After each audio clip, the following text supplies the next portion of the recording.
Hello, everyone, and welcome again to one of our Bryan Fundamentals series, where I try to get better at Bryan day by day and bring you along for the ride. Some background for this series is that back at the beginning of this year, so about 6 months ago at this point, Peter Wymau, an excellent content creator for Tekken 7, he's got some awesome Bryan guides that I learned from, as well as some awesome guides around the Tekken system in general, such as wake-up kicks, just how those types of things work that are still pretty relevant to this day. So go check them out. He gave me some pretty really meaningful coaching advice around how to update the way that I play my character to try and break through the plateau that I had been experiencing. And that really started and revolved around using down 4 and down back 3 to safely open up our opponents to counter hits in a way that doesn't open up Bryan too much, since Bryan wants your opponents to counter hit, to get counter hit, right? And a savvy player will clam up against Bryan, and then now you're kind of stuck, and a lot of players start resorting to just doing as many hatches as they can, and they're like bemoaning that it's not that good of a move. But the reality is that when you use stuff like down 4 and down back 3, you can more safely open them up to counter hits in a way that doesn't require you to just run up and taunt jet upper them every single time.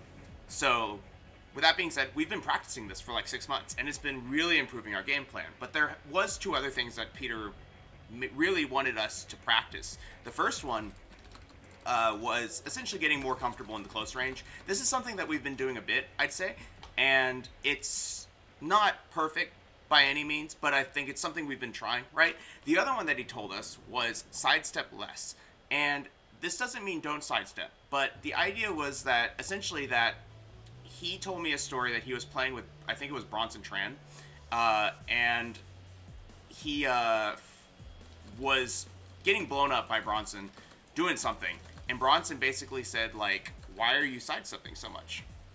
And Peter responded, like, it's a 3D game. And Bronson's like, yeah, but Bryan's chunky. He can't really sidestep all that much. And I think the idea is that, yes, you can sidestep. Sidestepping is good. And Tekken is a 3D game. There are plenty of situations that are unbeatable until you start to sidestep them. However, the idea is that sidestepping sort of carries the same implicit risk as randomly ducking. So in this game, a lot of you probably know that if I just randomly duck, you start eating some really scary launchers. Like if I'm playing against a Kazuya, right? Let's say we're playing against this Kazuya, and they like to crouch block after their second hit, right? Oh man, that's so good, right? Wow, that's so good. But the thing is, if they keep doing that, right? You start being able to catch them with this. Like if I start doing down 4 into this, I start doing a down 4 into this, down 4 into this, the real devastating one that we talk about, like you can just orbital them, right? Like even a green rank would do that, right? Even a low rank player who is just starting out the game figured out that that's one of his good moves. They're going to let that move rip, right? Like it has nothing to do with the read at that point. It's because the move has high reward. So ducking really carries that risk. So now let's talk about the other situation. Like let's say, for completeness, first of all, like let's be certain to basically say, like, if they just keep blocking, this jet upper is just going to get blocked, right? But let's say that they are like, oh yeah, I heard sidestepping against Bryan is good because if they do this, I can sidestep it, right? Well, I think he's going the direction that I don't want him to go, but like, that's still the idea, right? Like, I heard that's good, but jet upper will catch you, see? Like, if you just blocked, then you would have been able to block that move. But since I'm jet uppering, and you don't know the exact mechanics around which direction to sidestep and why you're sidestepping, that can happen, right? Another example, though it's not quite as good, is that if you're doing like a side walk to the left, I'm assuming. Let's see which direction this goes. Yeah, if you're doing a side walk to the left, like, I guess that one still gets done. But, like, the thing is that, like, the problem is that you could also get, like, clipped by stuff like jab now, when a sidestep would have made it around it, because you're not, I guess actually that one is not a good example, but the idea being that sidewalking and sidestepping also have different uses, right? Like, for example, if I did this into back 1, I guess he goes around it, right? But, like, the point being that, like, sidestepping and sidewalking also have a meaningful difference. So rather than me trying to set up a situation that shows the difference, because I don't quite understand all of the situations myself, but I do know that if you sidestep, let's do a single sidestep. Look at how much ground he covers, right? He covers a lot of ground. Similarly, we can look at Kazuya. If I attack him, he covers a lot of ground too. You see that? He goes all the way around. That's pretty good.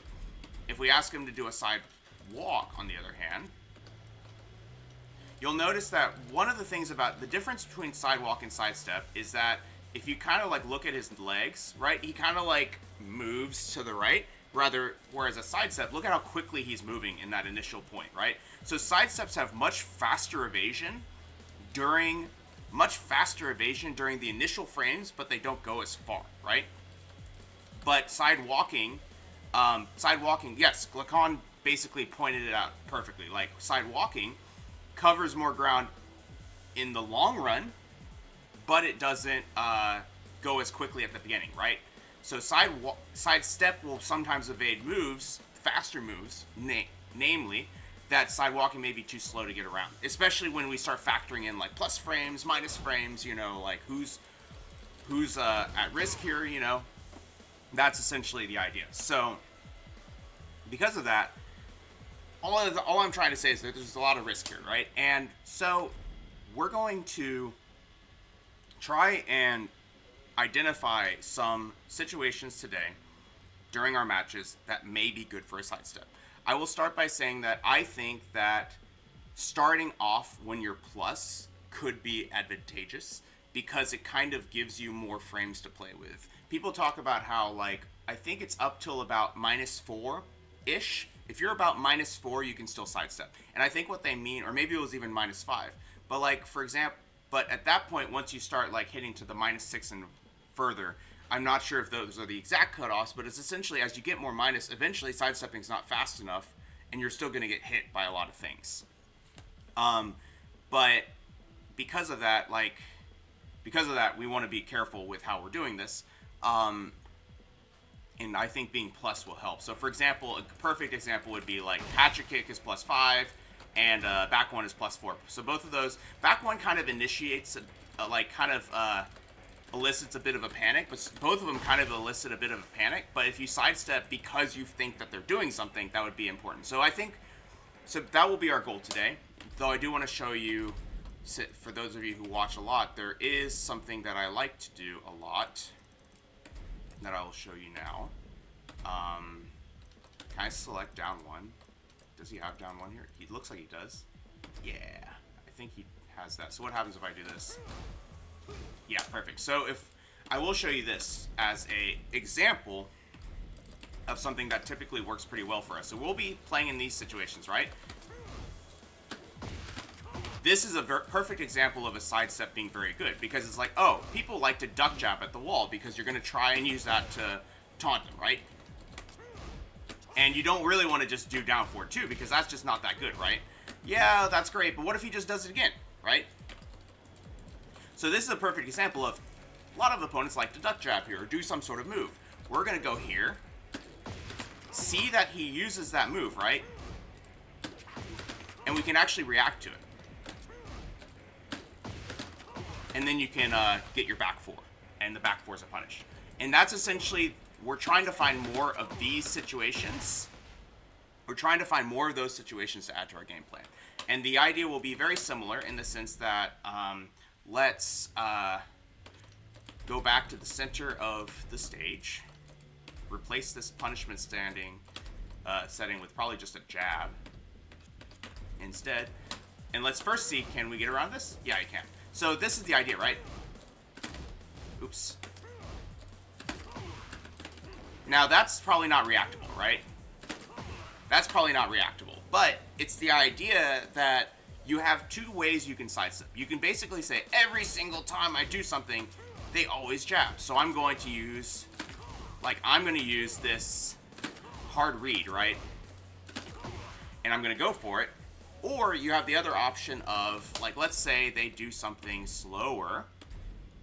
For example, they choose they're going to do an electric, right? So let's find an electric on here. Yeah. Electrics, you typically want to go to the left. So you'll see this. Maybe not. Are electrics buffed in this game? Oh, wait. Why did it work going to the right? That's weird.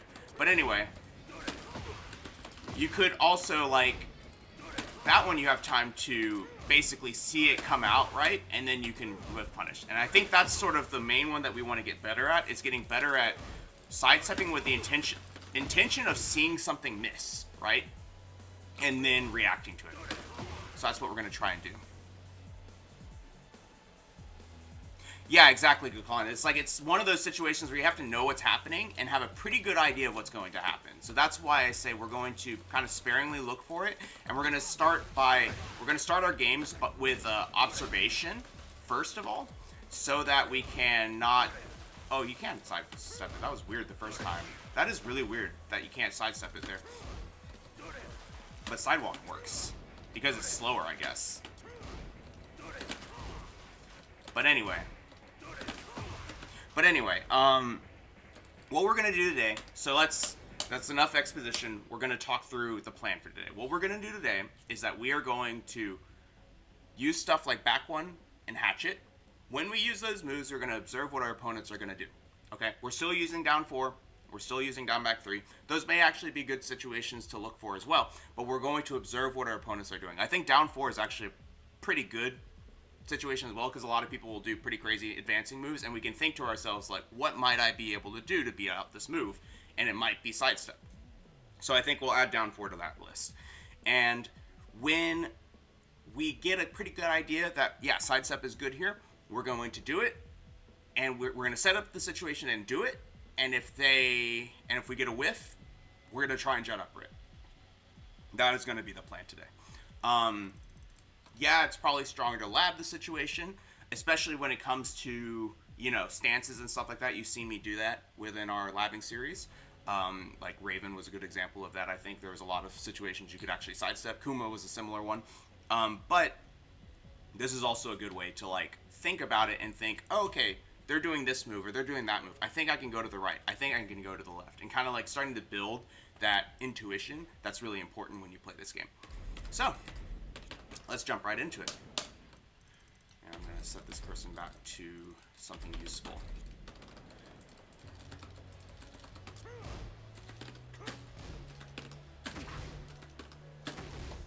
Ooh, where'd that one go? There it is.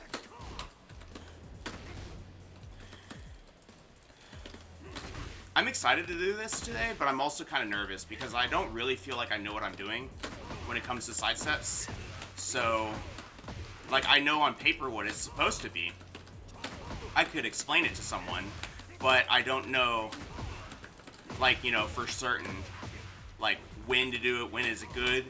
And I also think there's plenty of situations where we're sidewalking and we just get, like, surprised by it, and then next thing you know, we haven't gotten a punish. But we're going to try today. What's up, No Pain? How are you? Harong is a pretty good starter because Harong is a very, when in doubt, sidestep towards his belly. That's what Hugh told me to do. We're going to see how that works. But Flamingo, for example, if he does down 3-4, that puts him in right foot forward stance, and we would go to the right at that point. Okay.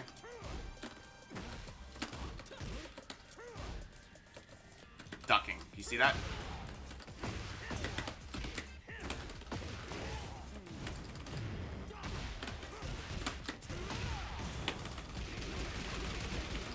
Oh no! Oh, nice. Interesting, but I think we got this. We're doing okay for this round. Okay, the power crushes are coming out. That's fine. I wonder if we can move around that or not.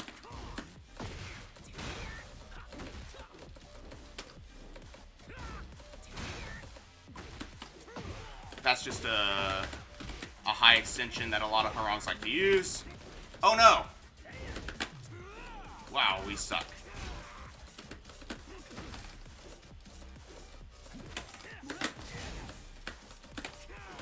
Whoa. Oh wow, running, jumping move. Oh no! We're gonna use this and just get... Whoa, that was a really good sidestep. That was a really good duck. What the heck?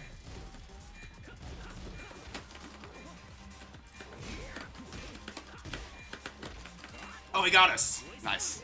A lot of throws coming out at the very end. Yeah. Wait, they made it, minus 14 again? It's back? I cannot wait.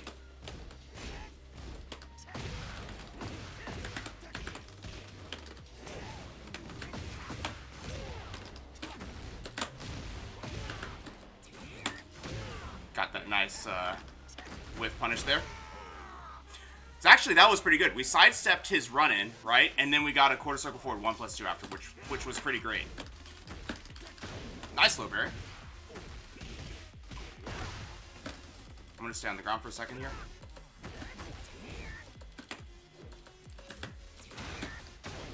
Wow!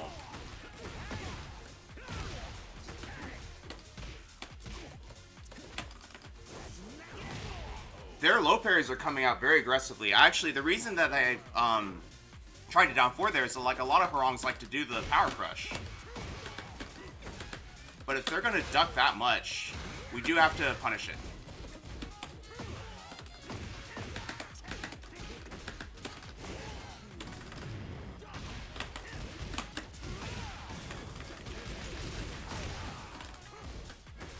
Okay.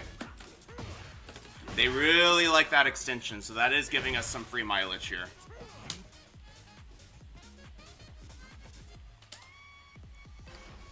Wait, you can just mash an I-15 wall rising launcher? That is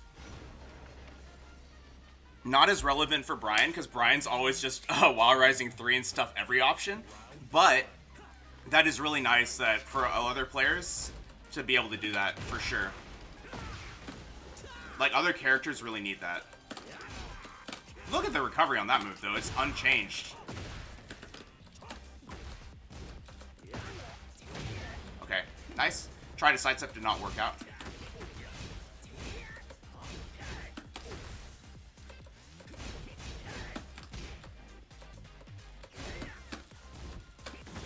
Okay, nice. Downward 4-1 treatment, that's pretty cool. For Fang, yeah, that makes sense. This person does not want us to hit our legs. Do you see that? Like, they're moving back, they're ducking, they're using orbitals. But see what I mean? Like, we can kind of just option select the whole thing, but that is good for other people.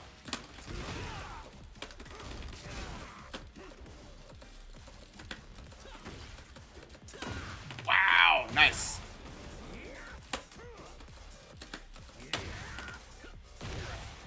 I'm getting a little bit impatient, actually, trying to, like, punish them for ducking, but they're actually just placing these spacer moves now that we should be reacting to like this instead.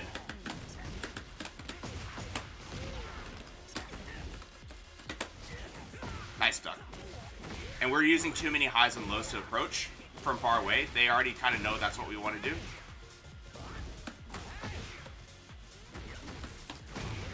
We're dead. They got us. Nice.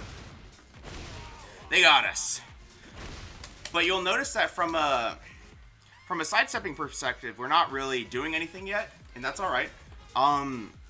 It is partially because this would be a good situation to point out. Like, we're kind of just playing far neutral, and then someone lands a far launcher, right? So because of that, sidestepping is just like kind of not as big of a deal.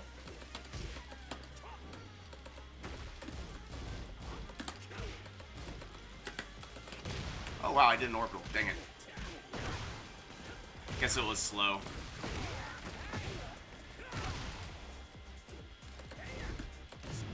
Okay.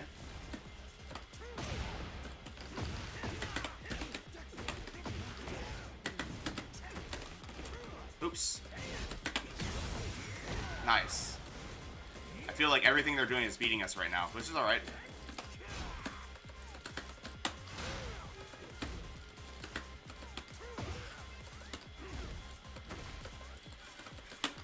Ooh, that's scary. Nice. Glukon, I'm not really... I think Sidestep 1 and Sidestep 2-1 are more like long-range rib punishers like this. That really didn't have anything to do with it being a sidestep. It really had it to do... Oops. It had it to do with essentially that we were in the sidestep, saw them whiff something else, and because of that, we let the move rip, right? And I think while they're useful,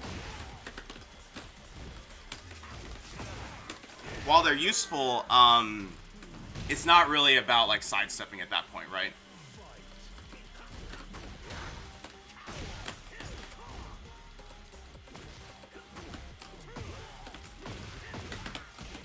I could have done the elbows there. It's fine.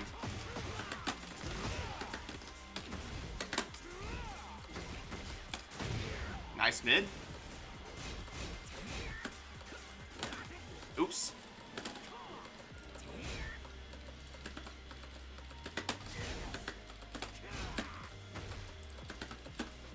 Nice slow parry. Oh my gosh, look at this person.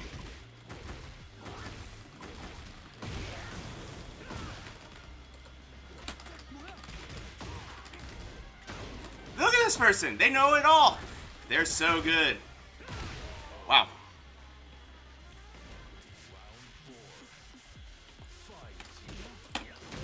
I do think, though, more emphatic mids would be useful. I think they've got a bit of a timing read. Not a timing read, but just like a characteristic read on us. See this? Ooh.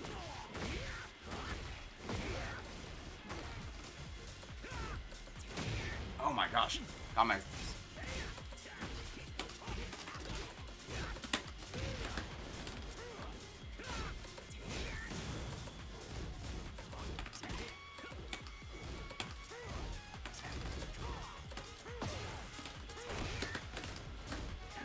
Always low. Wow. Yeah, they are always blocking those lows as soon as they come out. So I think I should have just thrown my lows away, because that was probably the most stubborn I've seen someone just like commit to the low block. Get ready for the next battle. But kudos to them for it working, right? So that was pretty interesting. I do think that we missed an opportunity. I mentioned this before. If they're always going to be ducking as well as down jabbing, at one point we went to the wall with that back one, and we did not sidestep. I think we should have sidestepped there. That would have been a really good opportunity to sidestep, and we could have sidestepped potentially, that down one that they did, and we would have gotten a really cool launch. But we didn't. That's all right. We got a law here.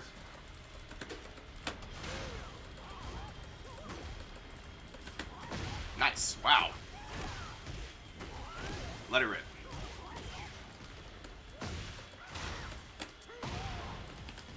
The wall's close. We'll do this. Oh, we were so close. We almost did a Jimmy.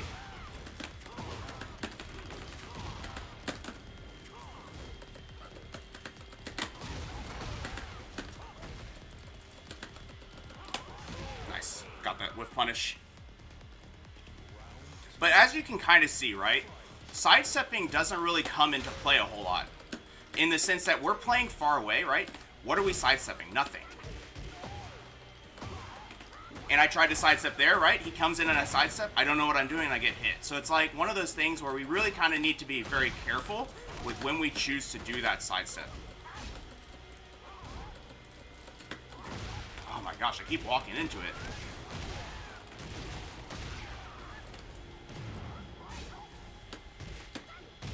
Nice. Mid's at the end, though. That makes sense. We need to be careful of this sidestep that they're doing. Nice.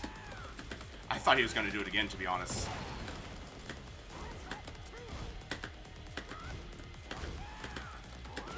Alright, they're trying to catch us with that junkyard setup. That's fine.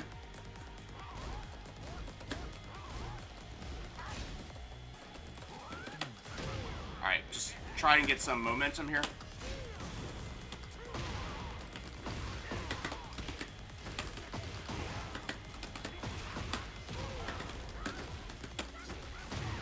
Dang it, dang it. Oh, and I didn't break it? No, that's horrible. Alright, you got me. I tried to sidestep. See, it didn't work. So, I even went to the right, which, left, I mean, which is usually where you want to go against that. They're minus 14 now, okay. That's pretty good to know. Whoa. Wait, that's a mid.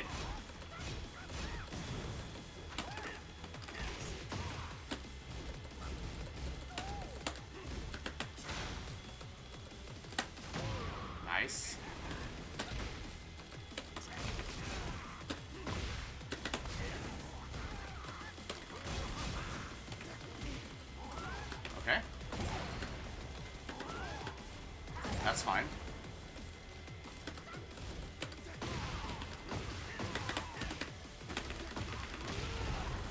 Okay. Alright, we lived. Again, we're just kind of playing hit and run.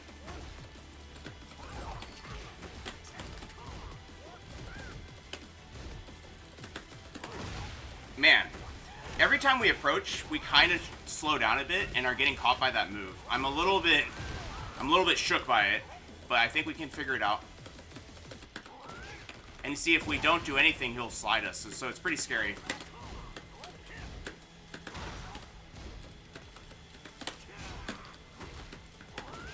Wow.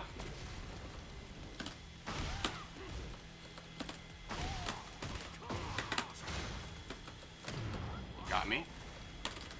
Just back up a bit.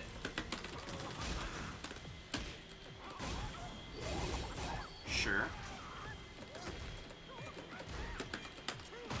Oh, we got him? Nice.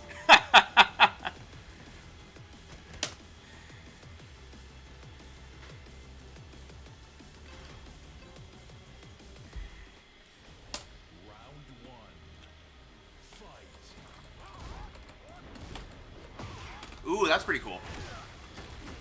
That was really close. That was really close. We did win the last 3 in a row, I think. Maybe not.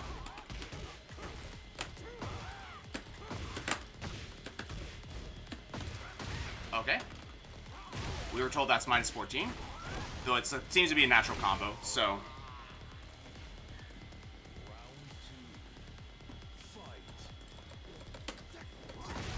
Wow, nice sidestep into a whiff punish. Do you see? That's actually a good example of, like, you can sidestep in the neutral like that, and if they do something, that's where the sidestep 2-1's pretty good. See? Because I saw them do that down jab. Oh, wow.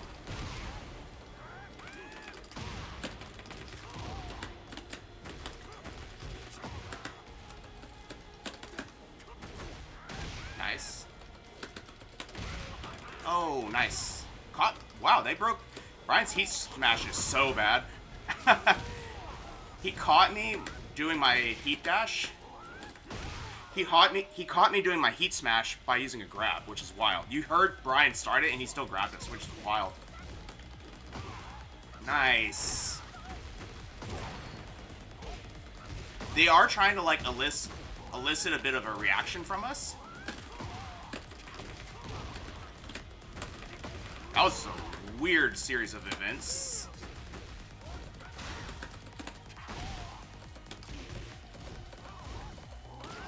Okay. Their slides are fast.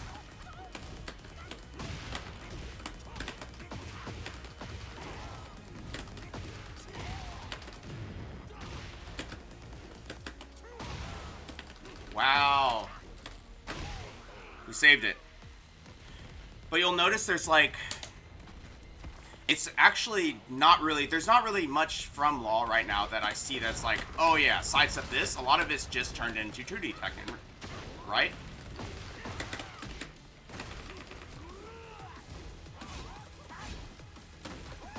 And then I try to step there, and I get, ooh, that would have been good. But here's a good situation. Oh. There it is, see it? The wall is probably the best place for us to, like, start getting used to this because we can also get a reaction. But, yeah. Yeah, this cup is a cowboy boot. Get ready for the next battle. It is very stereotypically Texan. But I think that sidestep was actually a pretty good... That was like a good, like, hey, let's just go back to our basics of they like to down jab at the wall. Let's do a sidestep. So it's like, it doesn't have to be something brand new that we've never done before. It can be practicing the things that we already kind of know work and adding them with more intention to the point where we feel better about it. Get ready for the next battle. So maybe let's try that. We've got a Fang. Fang is a good example. Like, what about back one? Which direction does back one track? I think... Intuitively speaking, I feel like we want to go left against back one, but I could be wrong on that.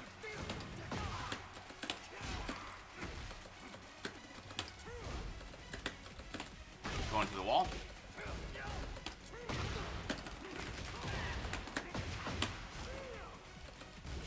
Okay. Oh, interesting.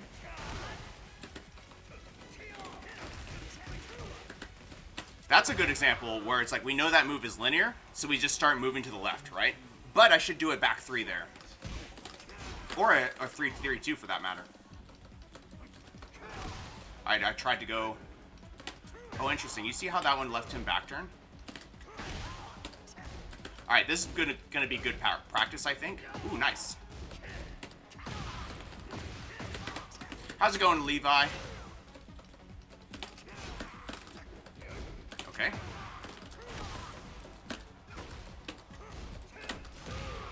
Nice.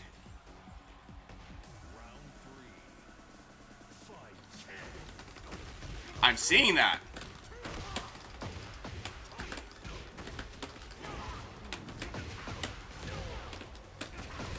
Oh.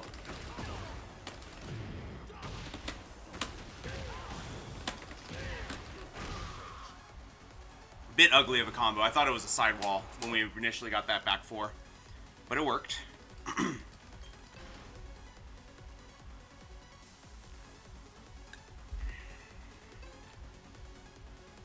But there we go. See, we've got a situation now where we can kind of, like, experiment. Look at how good that is. Not what I meant to do, obviously. So see, the wall is to our left here, so we're not actually going to sidestep.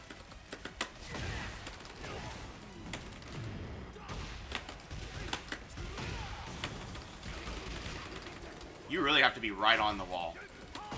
No room for error with it. Okay. Hatchets for whiff punish are not great. They're kind of a bad habit. So you notice that's a situation where they've done it a few times now. Oh, I tried. See, it's points for trying, right? We saw it, and sure, it didn't work out, but we tried, right? And that's like the key. That's the key to adding stuff to your muscle memory, basically, is you just have to try, even if you mess it up. Okay? Sure.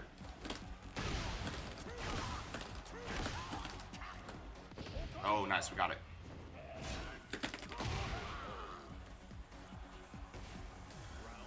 Alright, let's go to the left again. Alright, nothing happened. That's okay.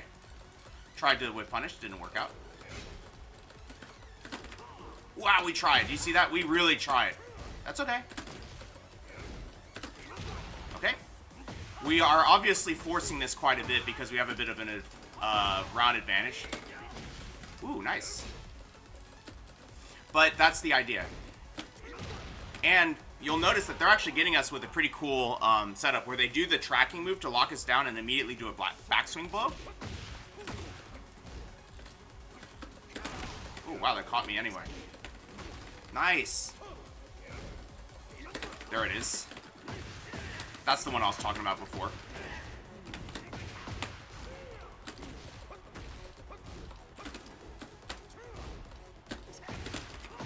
Do that visual confirm right there of the down jab happening. Nice. Nice.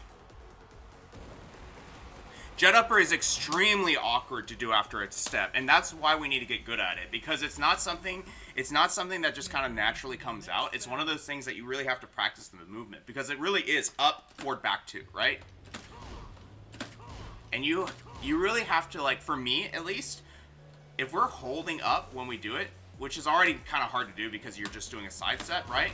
But you really have to, like, have your hand free on a stick to do so. The low-high special. Is that what he does? I didn't realize. Get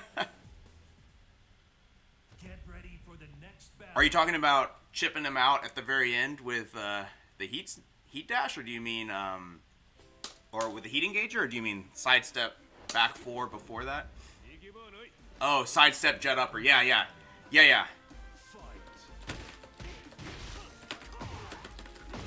So you see, we're kind of just not. I would loosely say we're messing around with it, right?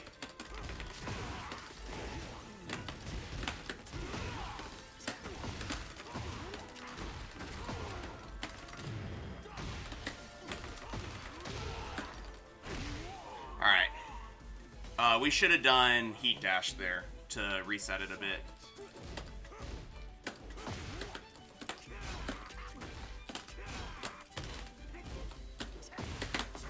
Nice. You see that?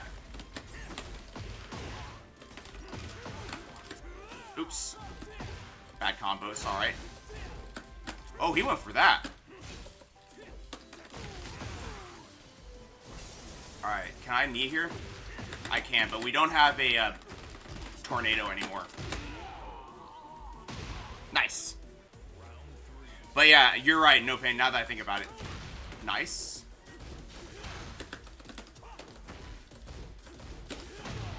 Oh, okay. Nice.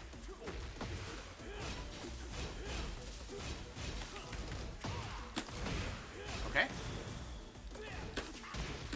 Oh, nice. I've been practicing that reaction. I don't know if you've noticed. Nice. So we've noticed, okay, see, sidestepping here doesn't seem to make a lot of sense because this person, their panic move is a tracking sweep, right? So how do we beat that? Probably like this.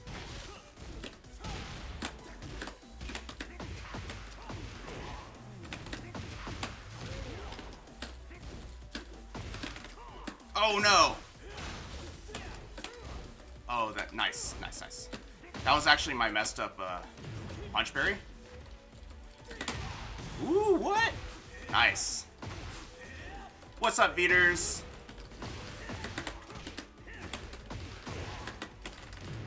I think we can just do this, the simple one.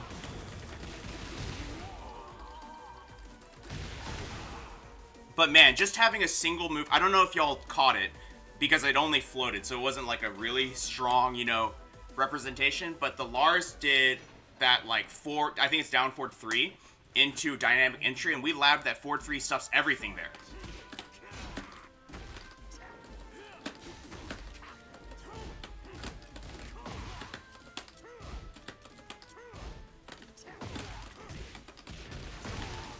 Oh, nice.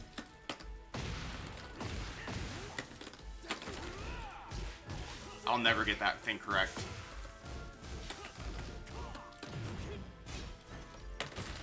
Oh, nice. I tried to sidestep into a heat burst. And then he did a low. Nice. Ooh, they're pressing, though. When in doubt, if they're pressing, it seems all of your power crushes and whatnot are getting beat. Back one does sometimes work pretty well in those sort of, like, mash contexts. That's minus 14.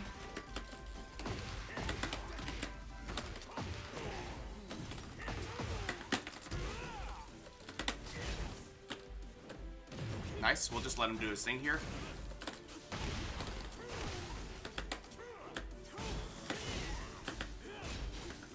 So that's fine. Oh, I did an orbital one the wrong time. That's unfortunate. I actually just stood and took all the lows because I wanted to see if they would switch to a mid, but they did not.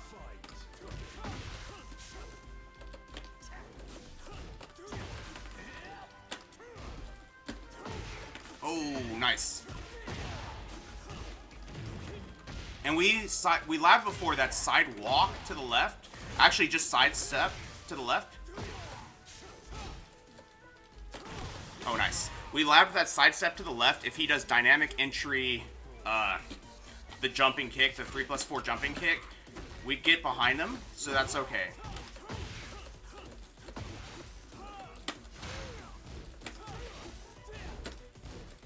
That is minus 14.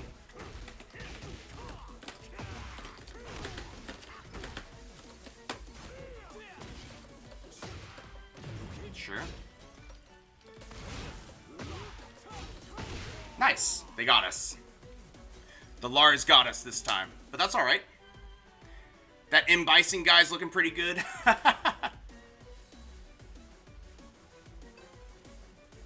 Bison's my favorite character from Street Fighter. I think he's sick. He's kind of Bryan-like. Round one. Fight. Oh, nice. You see that?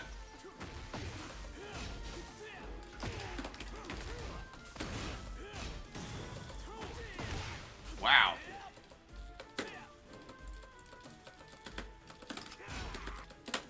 There's that duck.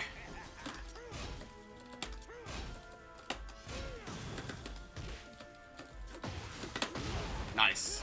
So you notice that once they're at the wall, they are going to do something. And I think they went for something different, actually. So I think back 4 is actually pretty good. Sure. Okay, they finished it. That's alright.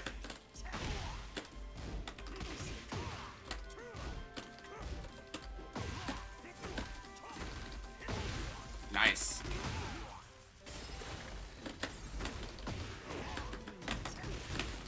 Oh no. Sure.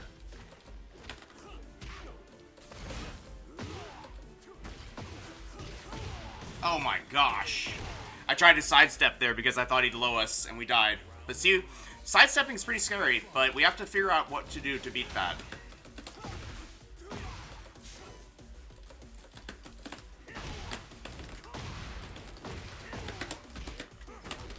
I do think that part of me is like trying to practice my Lars training from last night. Not last night, Thursday. That's a sick sidestep.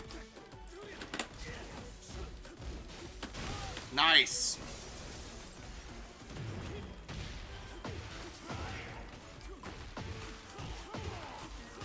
Okay.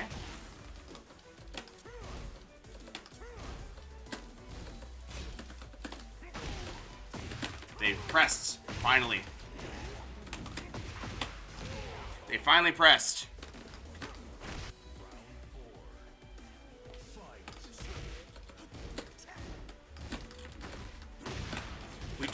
We need to remember that we still have access to down back 3 as well.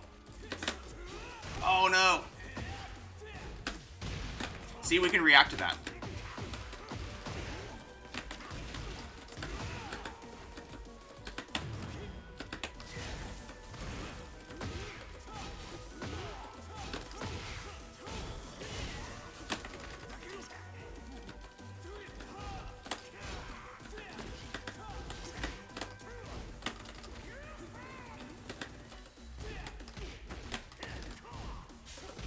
Oh, what? Oh, man. Genius. They got us with that one.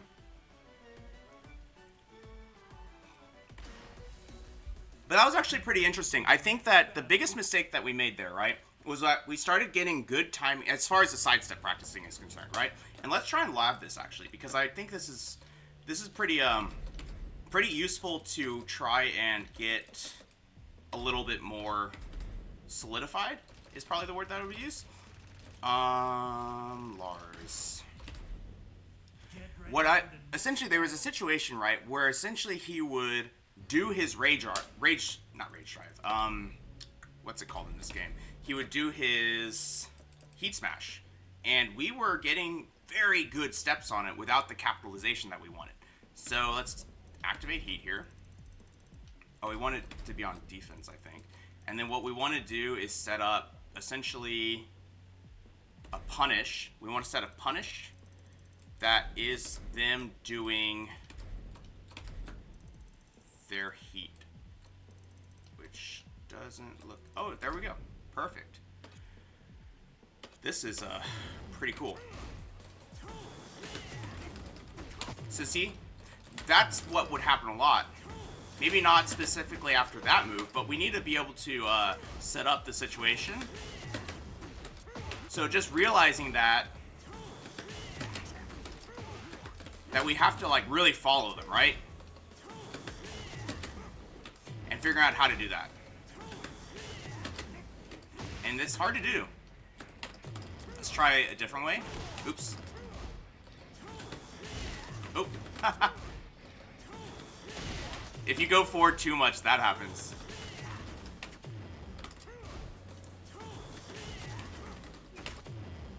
Interesting. That's not a punish. You see that? That is neither. So we have to be careful with this.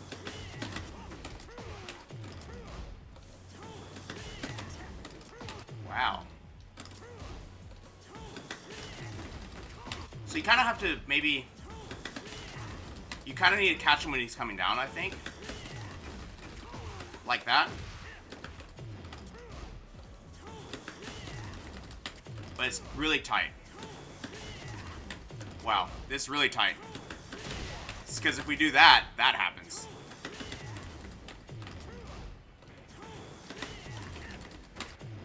Let's see.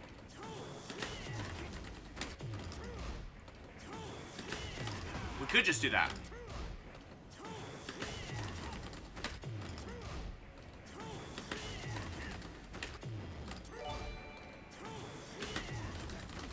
Oh, that's a good point, No Pain. Maybe that's true.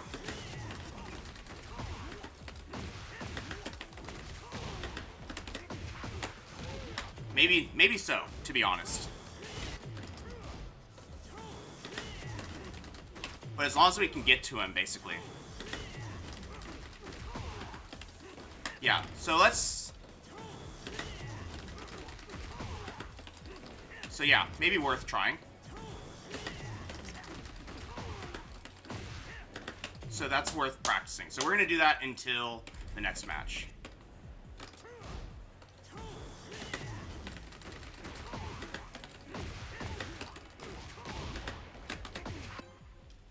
There we go. Rugal Furies, thank you so much for the follow.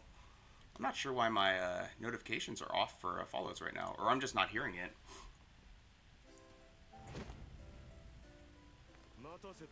Alright, we got a Jin.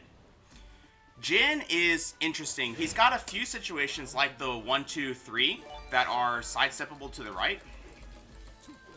And we can launch it. Playing pretty chill here, which is fine. I want to see what they'll do. Okay, 4, 4, 2. I wonder if we can go to the right, to the left for that, maybe? Nice. See how that caught our sidestep?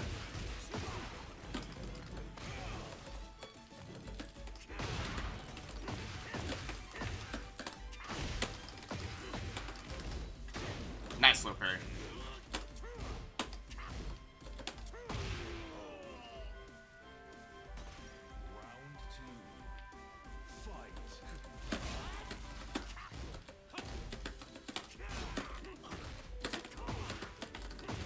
They really want to stop us doing that, which helps us because we can kind of just set up the situation.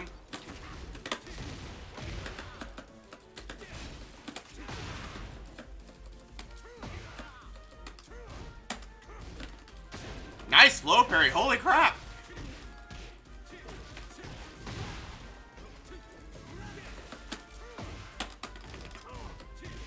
This person's crazy!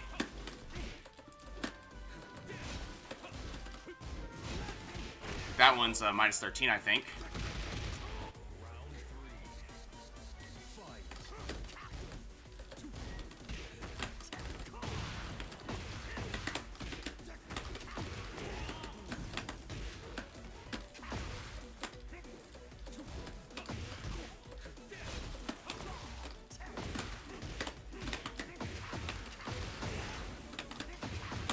I think we could have killed there. That's alright.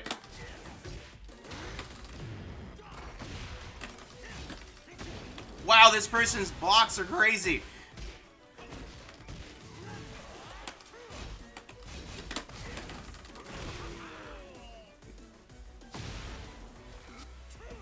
I think we needed to just like tighten up our timing and just start mashing a little bit because that type of play would crumble a little bit. Kira the Casual, thank you so much for following. Welcome to the family.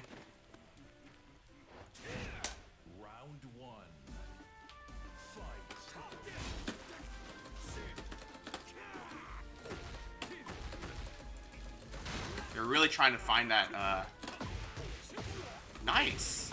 So you notice that they're playing at a closer range this time. That's alright. That's totally fine. Ooh, nice cancel. I tried to 3+4 him.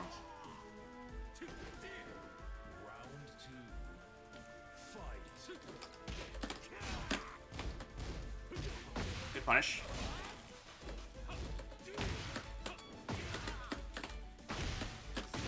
Alright, so that going to the right seems to stop that kick, but going to the left probably stops his punches. That one.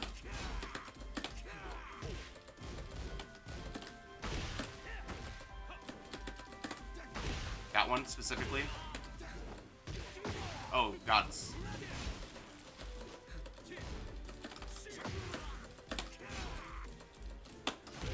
Nice. But yeah, so they're trying to use a few of these, like, fake outs I can see. Man, this person cannot be,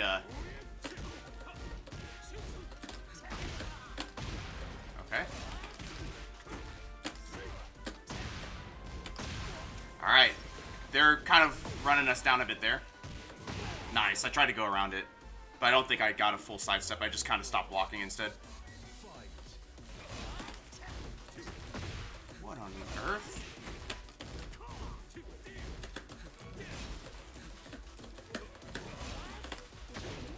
Yeah, this is creepy.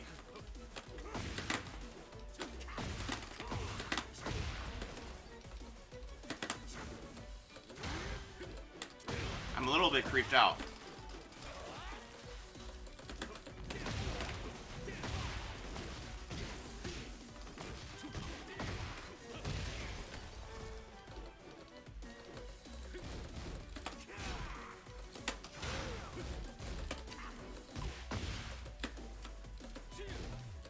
Nice. That was creepy. I even did a delayed hatchet and they still managed to, low parry. It's minus 13. Yeah, that's what I thought. I don't have it locked into my brain, so a lot of my 13 frame punishes are bad. I think they're wave dashing and they're basically trying to aggressively wave dash. What? I ducked that time.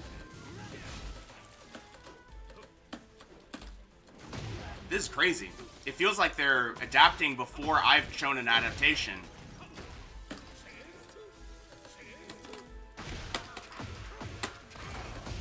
Okay.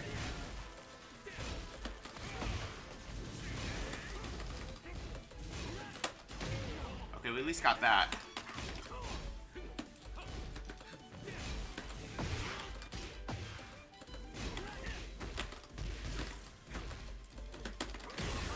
Wow. Yeah, this person's kind of like disorienting to play against, but honestly... Oops.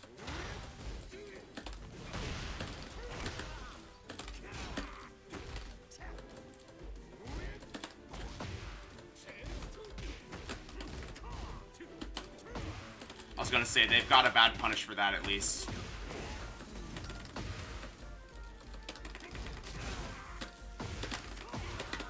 Nice. It's actually pretty cool. Yeah, they're doing a lot of interesting stuff. Like, they're, for example, doing the second hit of, they're doing, like, the second hit of moves that are, like, double mids and canceling it into an electric instead.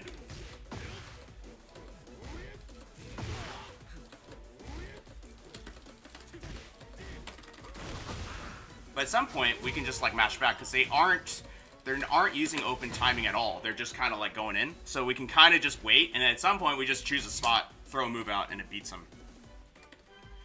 That being said, there wasn't, like... I couldn't really see a whole lot of opportunity to sidestep, because the thing is with wave dashing is wave dashing tends to... wave dashing tends to realign a lot, so it's like pretty hard. You really have to get a hard read basically to like figure out where it's coming, I think. I could be wrong.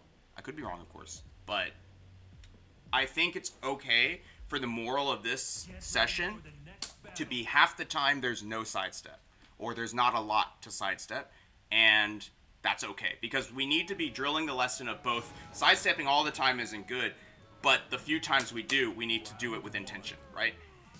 Alright, Bryan would be a good situation to throw back one, see what they do, right? They did a sidestep.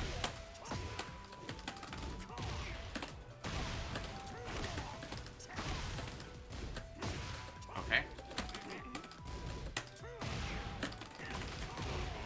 Interesting. Let's show them some down forward, see how they react to that. Okay.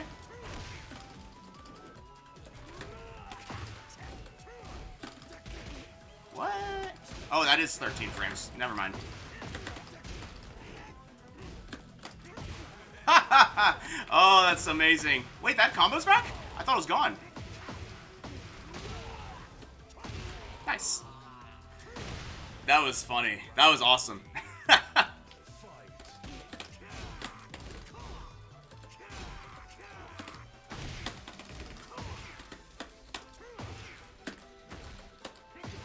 Okay, sidestep 2-1. That's fine.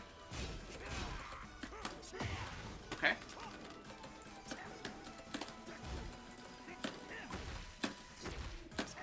Okay, orbital's fine.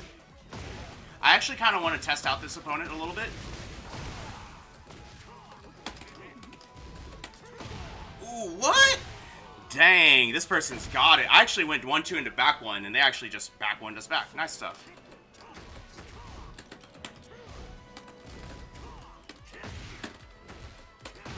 Okay. You'll notice they don't really appreciate the distance, right? But I think sidestep 2-1, 2-1, and quarter circle back 1. I don't think the 2 actually hits. So I think we can actually just hard duck the whole situation. Okay, we'll just block here.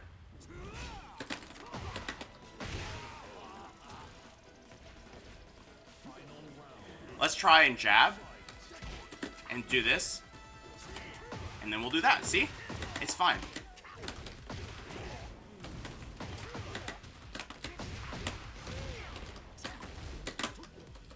Oh, nice.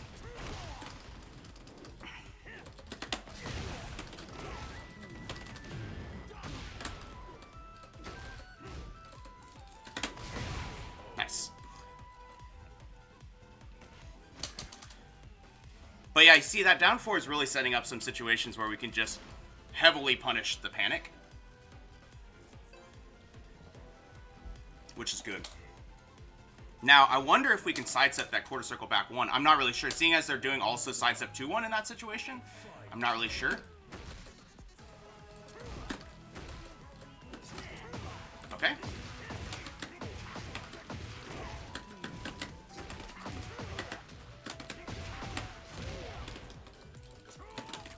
Oh, you gotta be kidding me. They really like that move. Now we're confidently ducking it because they always do it. Sure.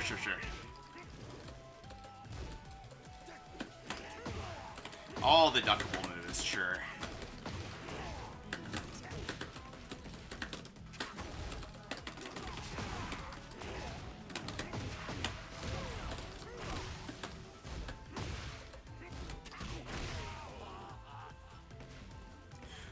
They've got some pretty cool, like, little... They've got some pretty cool little setups that they're doing. Like, I mean that genuinely. Oops.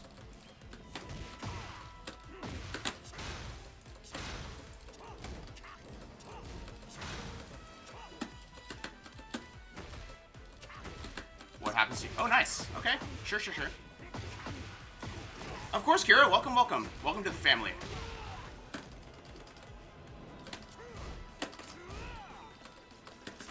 Oh, they got me. This is not good.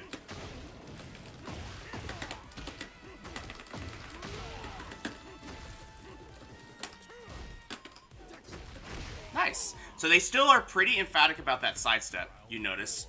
It doesn't go the direction where Jet Upper can deal with it.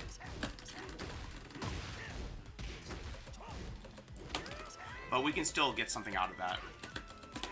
Nice. Honestly, if they're not ducking, we should do a mock kick.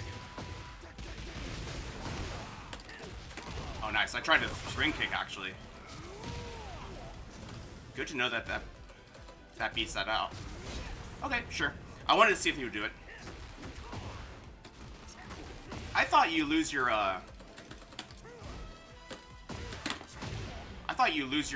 everything when that happens.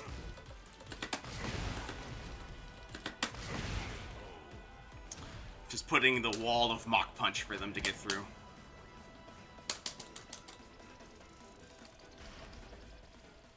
Get ready for the next battle.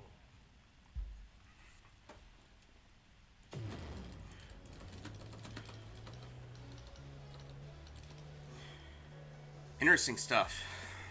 That was actually quite interesting. I think that, to a degree, right? Like, that Bryan was obviously trying to catch us with stuff. I think 3-3-2 is not, like, the best thing to be whiff punishing with, because it's not a natural string. But I can see where it can, you know, work against someone who doesn't know it and they're going to mash on it. But I think getting the actual jet upper would be stronger.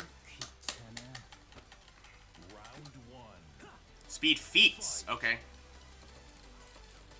Are you here, bro? Where are you?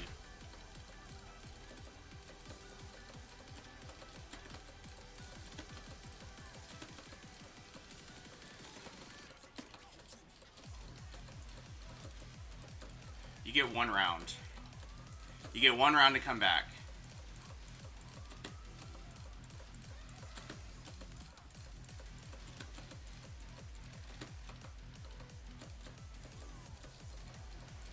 Okay.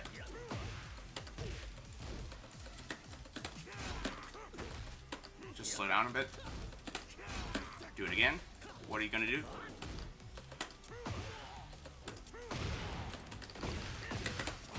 I gotta get that combo back on lock.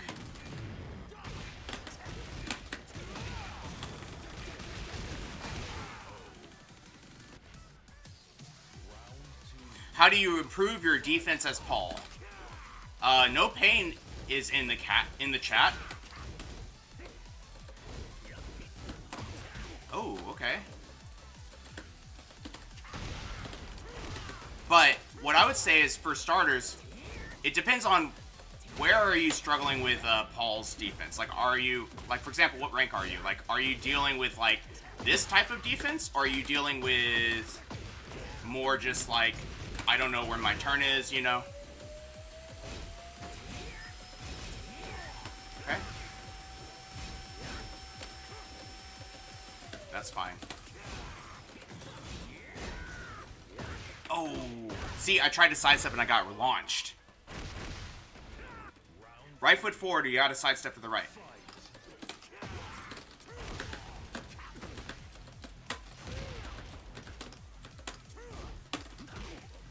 Sure.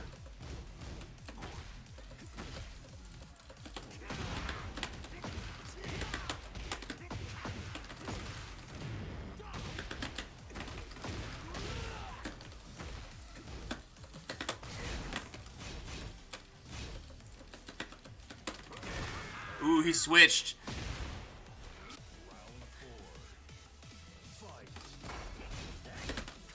Oh, but I hit him, right.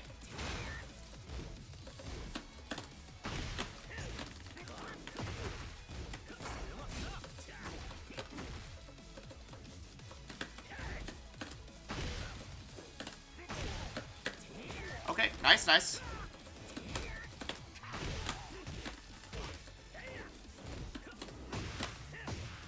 Sure. Nice orbital. Get some distance into the orbital. That's actually pretty good. Are we dead? Yeah? No, we're not.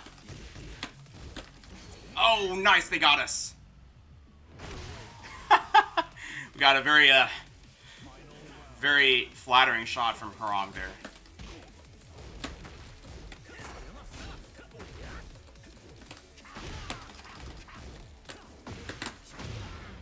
So that was a pretty interesting sidestep there.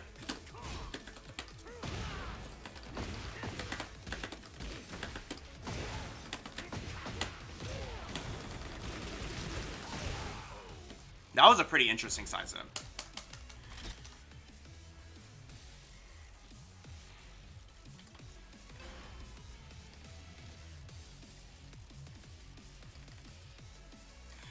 Yeah, Kira, like, it really depends on, like, we're gonna need... So you have no idea where your turn is or how to start the match. You just back away at the start before you can get yourself together. You're lost, and you've lost 2 rounds. Okay, so I'm going to say something that is a little bit, like, it's not meant to be condescending, but it is like realistic in the sense that like I'm getting the impression that like you're rather new to the game. And if you're rather new to the game, then you kind of need to learn to crawl before you can walk. And to learn how to crawl before you can walk, I'm going to use Bryan as an example, right? But you could do this against any character. I actually think Law would maybe be a pretty good example. But essentially what I'm going to do is I'm going to, first of all, turn off the heat.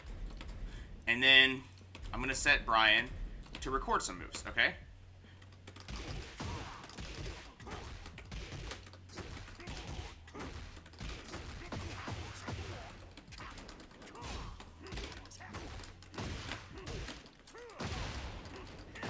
I'm just like mashing.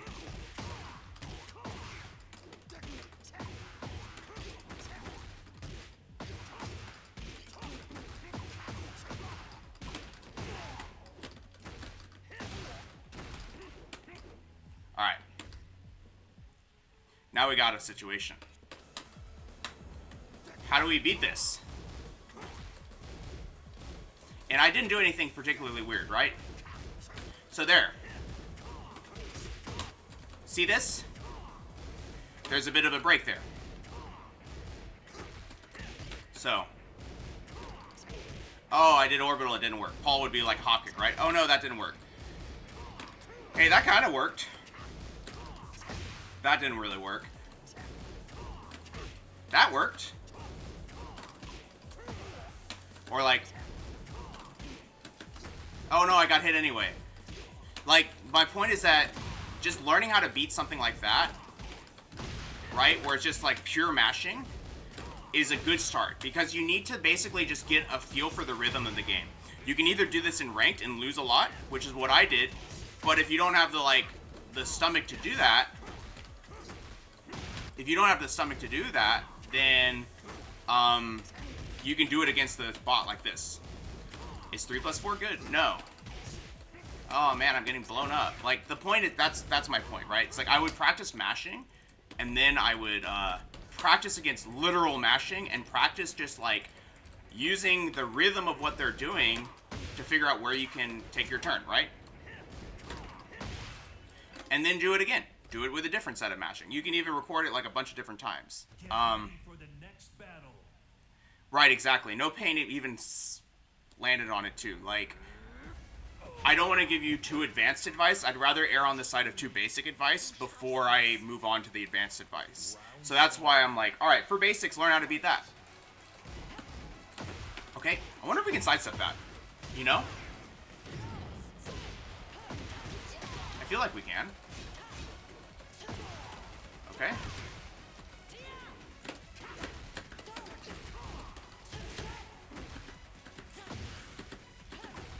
Okay. Pretty interesting. They essentially, not a whole lot to say about that one, except there were a few situations that we maybe could have ducked things, and even sidestepped in that K stance as well. Oh, that's pretty cool. Beat out my hatchet that I tried to do there.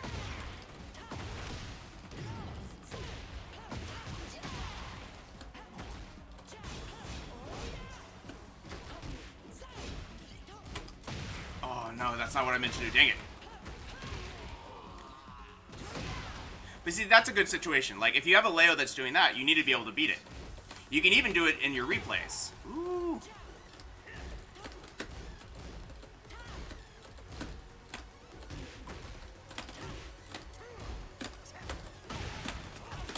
Test their defense a little bit with their own patience.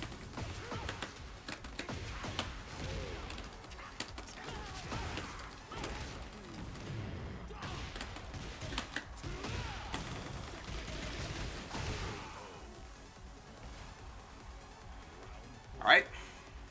Let's give him some space. Do this. What do they do? Nothing. And I did something kind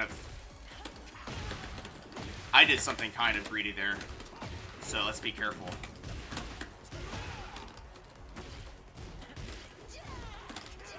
Ooh, nice. See, I tried to catch him, but that's probably not really worth doing. We can just like be a little more patient, because you don't have to be backswing blows. You can just block them. That's something I'm trying to teach myself.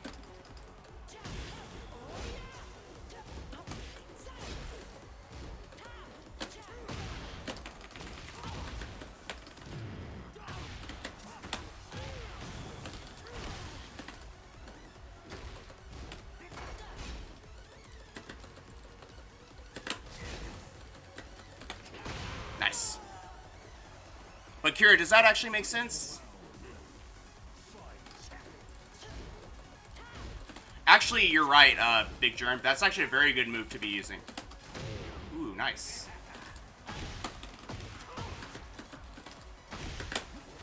Whoops, not what I meant to do, but it worked.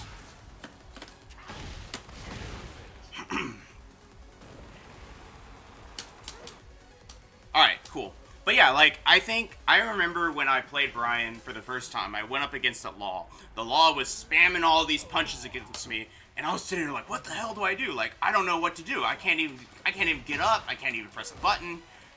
And I think Paul would actually struggle against that too.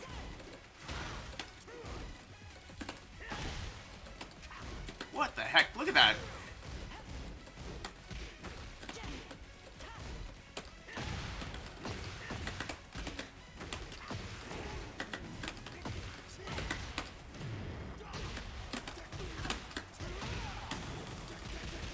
Well, that was pretty sick.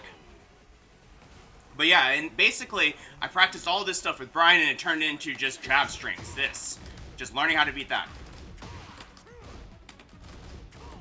And it beats so many people.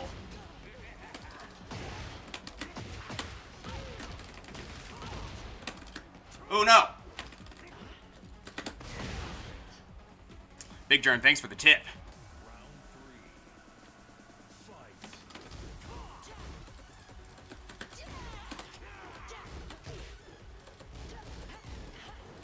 Oh, you can go to the right there. To the left there, I mean. Okay. Oh, no.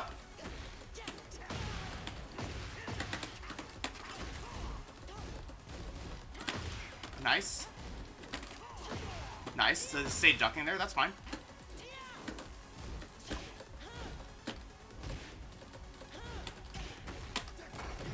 Okay, that's fine. Oh! Nice.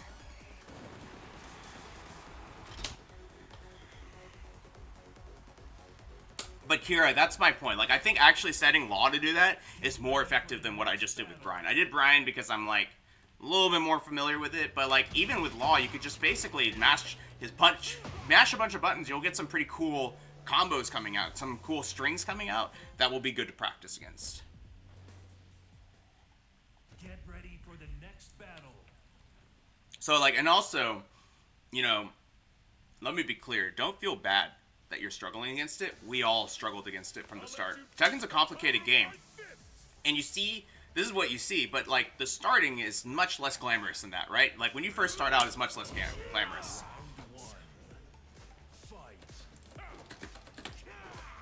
It's creepy. Creepy little... Ooh, interesting. That's probably a mid-high. Maybe. Whoa!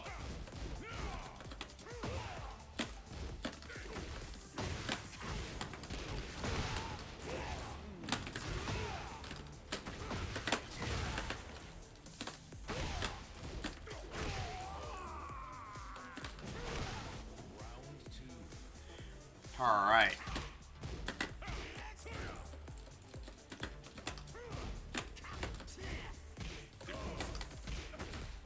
That's minus 13, I think. I don't think that's launch. It's not like Jin or something. Nice! Oh my gosh. Sure.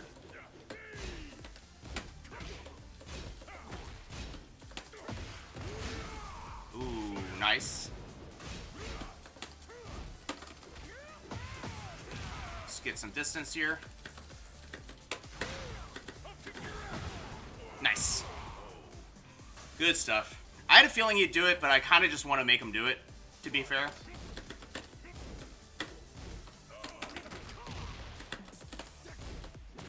Forward 3 into sidestep actually seems quite good. Oh, but that time it didn't work.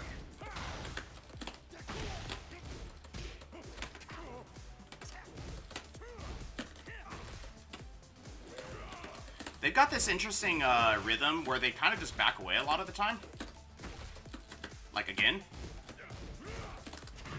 Ooh, okay. Okay. They did it twice in a row now. Wow.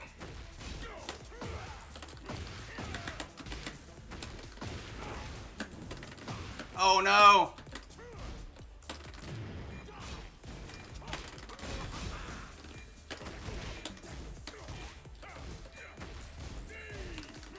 Nice. Oh my gosh. Mellowman, thank you so much. Down. Oh, okay. You can sidestep right both. Okay. Nice. We got this one. This might be good death. Yeah. Nice. We did it. And actually, I think reminding me that it's down 1 that does that helps, because I always forget which move it comes out of. But you're right, it is down 1, which also has the Hell Sweep extension, right? Ooh, they didn't like that.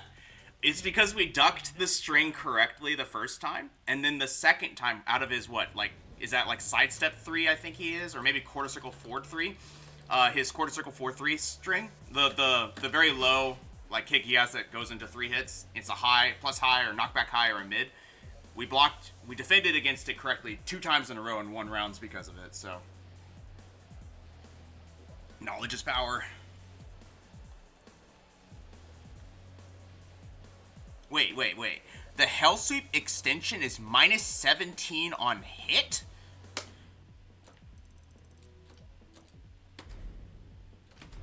What are you talking about? Are you serious? Get ready for the next battle. I have to check this out. I had no idea. I thought it was just some cheesier version of, so this guy. Alright, we got that one. That's crazy. And then, the extension is probably, yeah, that one? Okay.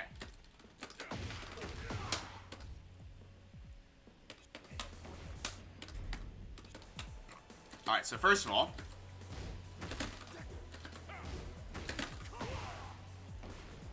what? I mean, there's a range where I can't launch it, but that's wild. Thank you so much. The Paul Discord's mad, but thank you so much. And how about this?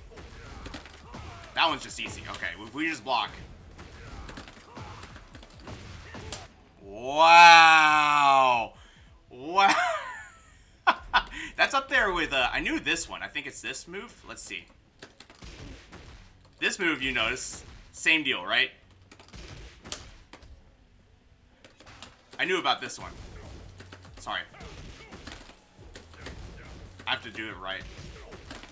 This is hard to do, though.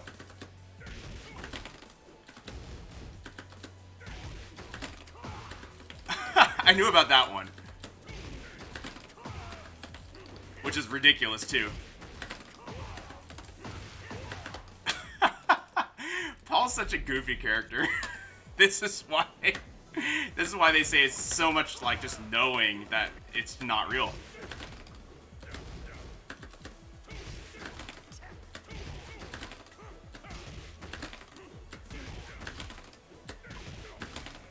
Weirdly enough, buffering Jet Upper on hit is hard.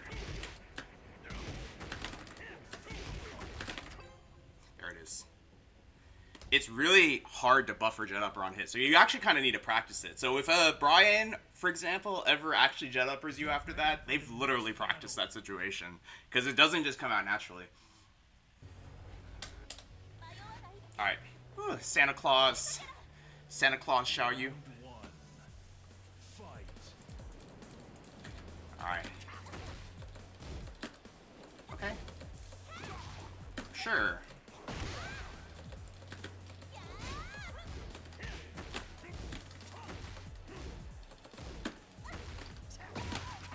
I figure this Xiaoyu wants to get in a little bit, so we're going to be a little bit more, like, aggressive with these down 4s and orbitals. Like, that's fine if you want to go for that. Okay. Sure. Nice. Nice. Really? Oh, I tried to down 4-2 it too.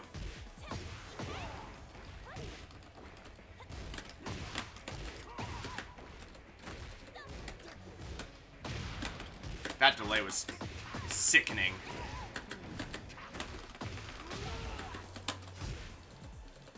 They are very pressy with their wake-ups, so we can kind of use that to our advantage.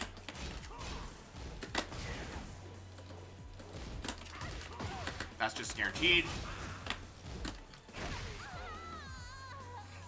But yeah, they're very pressy when they wake up, so we can probably use that to our advantage. Did you see us sidestep that?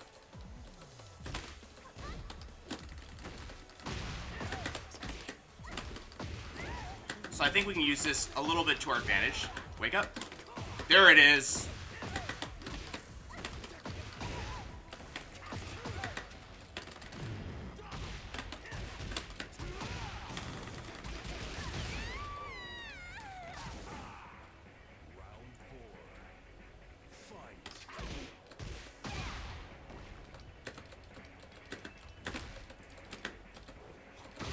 Nice. They're doing that now because we are respecting it, right?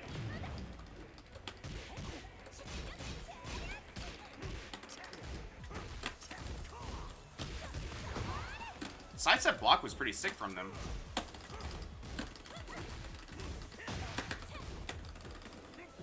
Nice. Mashing a little bit there. This Xiaoyu actually plays a little bit of like the keep away before going into her kind of like trickier stuff. We're relying a bit too much on 1-4-2 because I'm a little bit afraid. Xiaoyu is a matchup that I don't have a ton of experience in yet.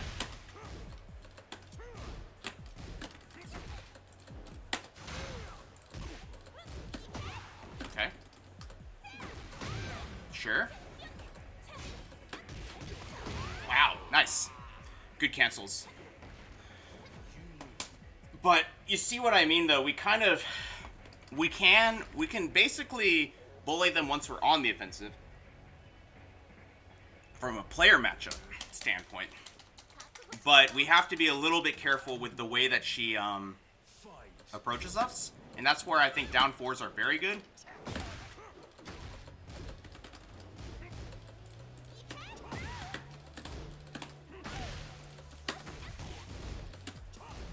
Three plus 4s will push her away a lot. It is something that she can get under with AOP. Alright, that back turn stance, we just need to be looking for the sweep. Oh, nice. Speedballs. Yes, we're doing pretty good. We're going back to Japan in August, which is going to be great. Looking forward to that.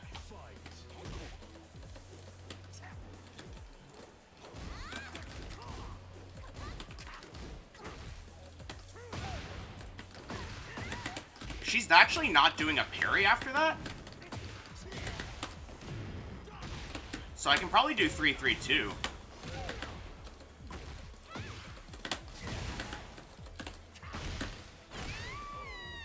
can probably do 3-3-2 if they're not going to parry. But I don't think they're going to go for it again. Using these orbitals as they come in is important because there's a little bit of a delay when they come in. There's like this timing where they're like, it's time basically, and then they come in, like right there.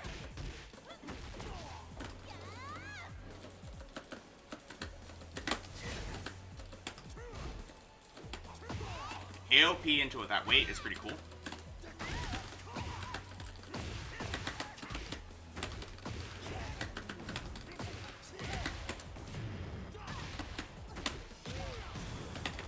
Nice. You might be able to, no pain. It's actually worth labbing. I'm basing this all on my Tekken 7 experience. Nice, good stuff. Oh, it's mid, never mind. Oh, she can cancel it into that. Her turnaround there was very disorienting.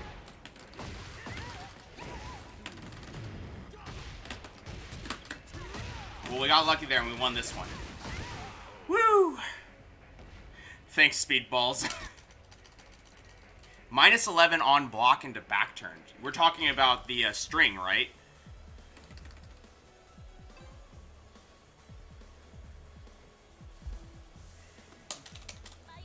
Is it the same if she's in heat, though? Because she seems to only do it when she's in heat, which makes me believe there's something special about it.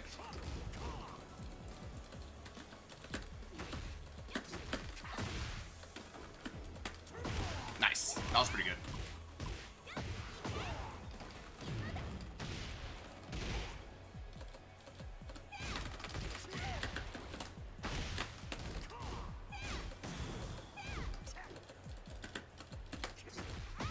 Nice. I'm just gonna use this, get some heat going. Whoa, that beat us out. Okay.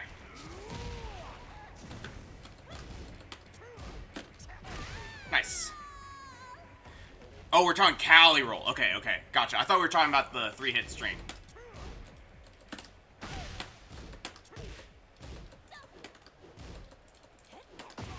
Okay.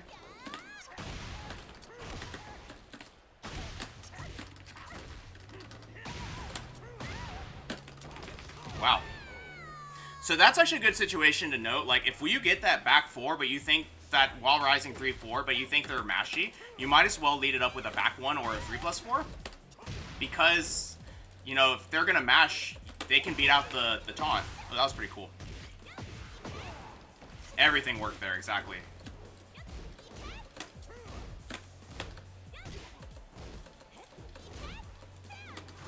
Oh no, I thought it was second.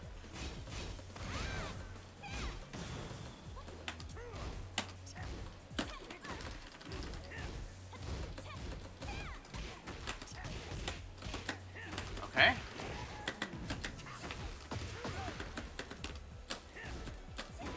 Okay, nice.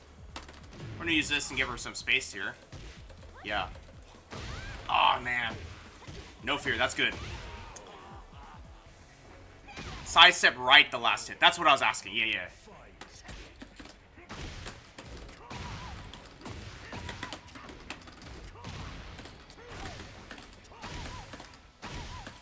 Got him. Sometimes you gotta do it. Sometimes you gotta do it. Pregnant Melissa, I think Tekken 7 was harder for me, but it's a little bit biased because Tekken 7, I didn't know how to play like this. In Tekken, so basically, Peter helped me out and basically told me, you're playing the game kind of wrong. He told me that, at the end of Tekken 7, but when Tekken 8 had already just come out. Tekken 8 was like 1 week in, and I did a week of Tekken 8 videos playing the way that I normally did in Tekken 7, and then he was like, time to change. So I think in that sense, Tekken 8 has opened up my perspective a ton. Yes, Speedballs, they definitely were. Yep, it killed them. But yeah, Tekken 8 has opened up my perspective a lot more, but I think that's partially because my mindset to the game has changed. But I do think that also Bryan's stronger in Tekken 8, so it's kind of easier, so to speak.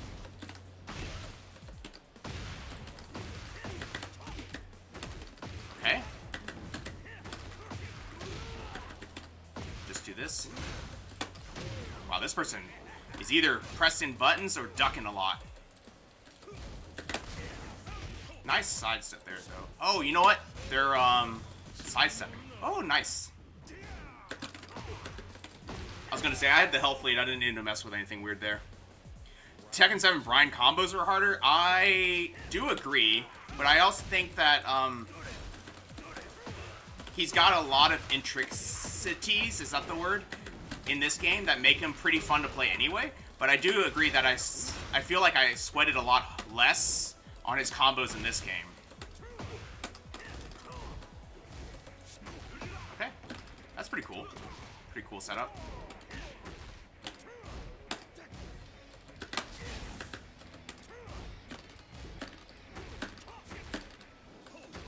Sure. Nice. No!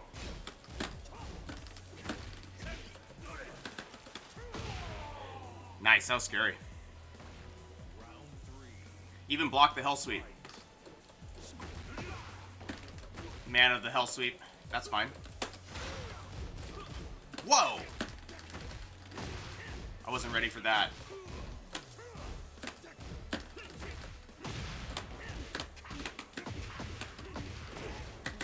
we'll do this.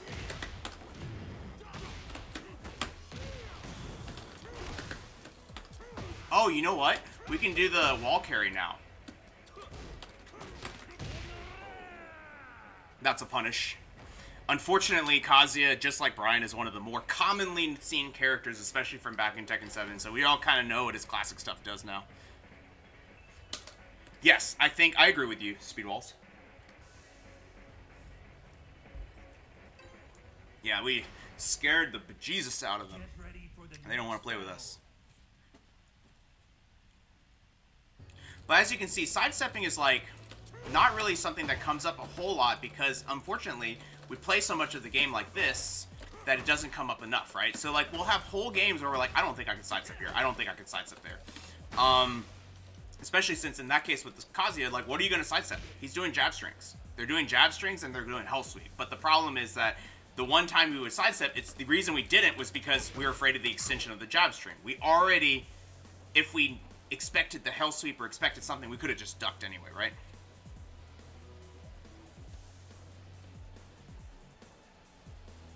Pregnant Melissa, I think that is a very funny insult because the best comeback there is probably that you weren't flowcharting, you were punishing their flowchart and they never adapted.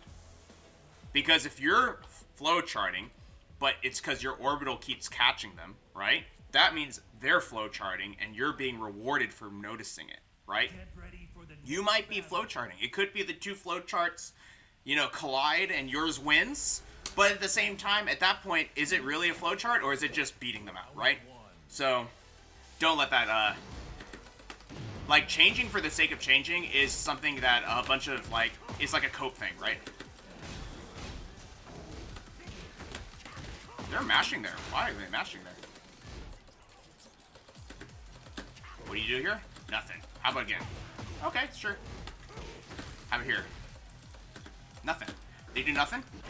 Oh, they went for a backswing blow. That's fair. Oh, no. Don't let Salty... Don't ever let someone that you beat ruin your mental state. You beat them. They don't get the right to criticize you just because them criticizing you after a loss is a coping mechanism to say, I didn't lose because I'm bad, I lost because you're bad and I wasn't ready for it, right? And that's, while that is like sort of a thing, there's like a whole saying, right? There's a whole saying where it's like the best swordsman in the world does not fear the second best swordsman of the world. He fears the fool because he has no idea what the fool's going to do next. And so yes, there's some merit to that, but honestly, none of us are the best swordsmen in the world. We're all the fools, and we're all fighting like fools. So it doesn't apply to us. Sir Special, how's it going? Pretty good, how are you? We're trying to practice sidestepping. It's not always relevant. Ooh. But I actually think these power crushes are good opportunity for that. I'm just gonna stay on the ground here and do that. Because we can like sidestep against it with what looks like a sidestep to the right. So if that's the case, we can kind of just like throw. Okay, they don't want to play against us. That's fine. Never mind. But like, see, if we had a full best of 3, we probably would be able to capitalize on it. But that's kind of what I mean, where it's like, you know, unless you already know ahead of time which moves can be sidestepped, it's really kind of just comes down to thinking about it and being like, oh, they're doing this move a lot. Oh, I can sidestep to the right. Next time I'm going to look for it and I'm going to get them with this, right? Scrub Lord's Prayer 101. Exactly, Veters. I have it on my wall still. I will read it for you after I play this dragon off. But yeah, I think the most important lesson coming out of this Sir Special is that sidesteps are good, but most of the time you're not going to sidestep. Dragunov is a perfect example, because we want to go to the left when we're far away from him, because we want to get around this while running too. Now, if he starts doing the, that move, right, then we need to be careful. Nice. But, like, that's a good situation where it's like, we have a move we want to sidestep, right? And we're going to look for it, and if something whiffs, we're going to do something about it, right? Just back up here. Oh, what a Chad. That's fine.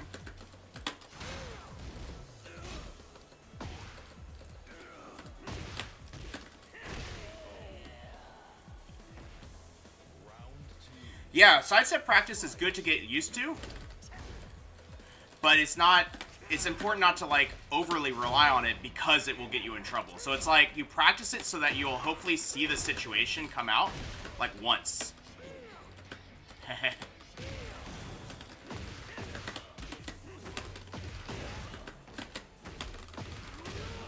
That scaling's so bad.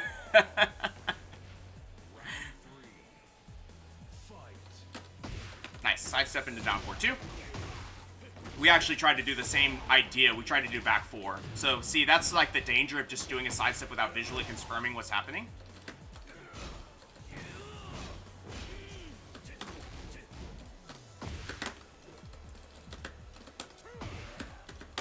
Just get him closer to the wall here. And a sidestep which could be useful.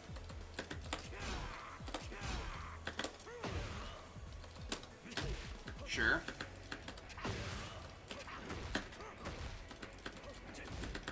Oh no!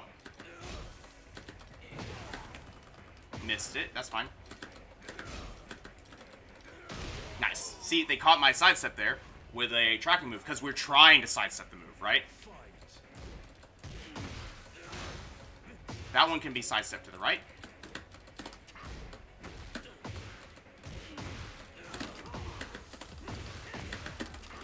Oops. That's okay. They are going to do the low next, I think. So you notice that they're always going for it, right? But it doesn't, kind of irrespective of what we do.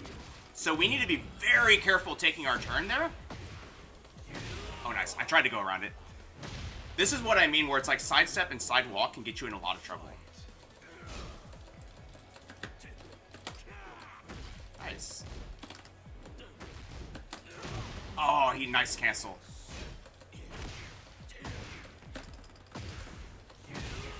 They got us. See, I was very stubbornly trying to get past that wall running to, and we didn't have the right timing for it. And it was getting us.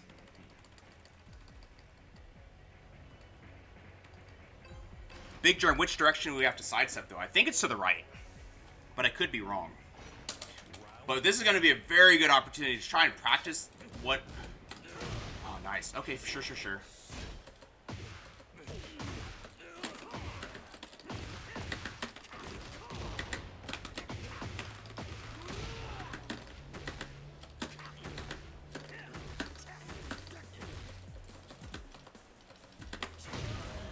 Nice.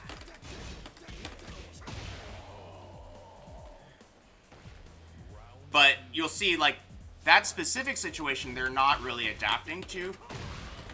And see there, they're doing the sidestep, but then we realign on them.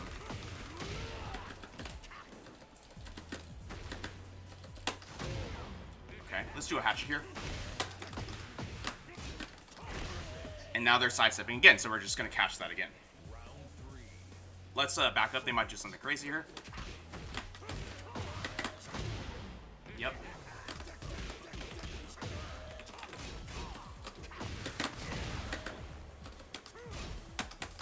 There's that sidestep again. Did we double perfect them? Did we triple perfect them? Yeah, he did.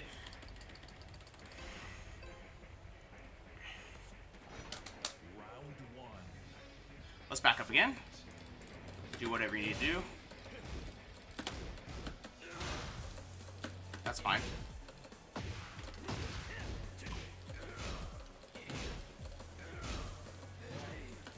Alright, so it looks like just a basic 50-50, right? There's the first one. Here comes the... Nope. Interesting.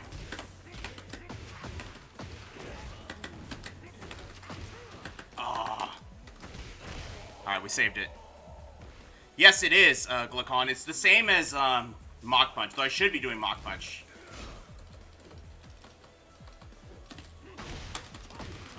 Now we got this. Nice.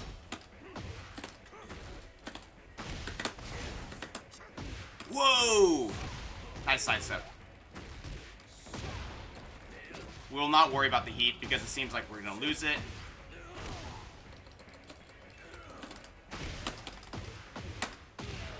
But you notice they really like to sidestep, and that sidestep becomes a liability here because we see it and we're just punishing it. Oh my gosh, like my wall standing one.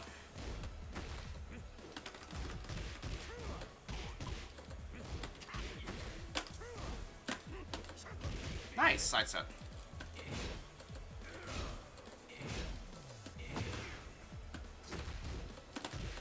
Okay. Down 4. Down 4. Down 4. Down 4. Oh, I was ready with the punish, but I didn't get it right.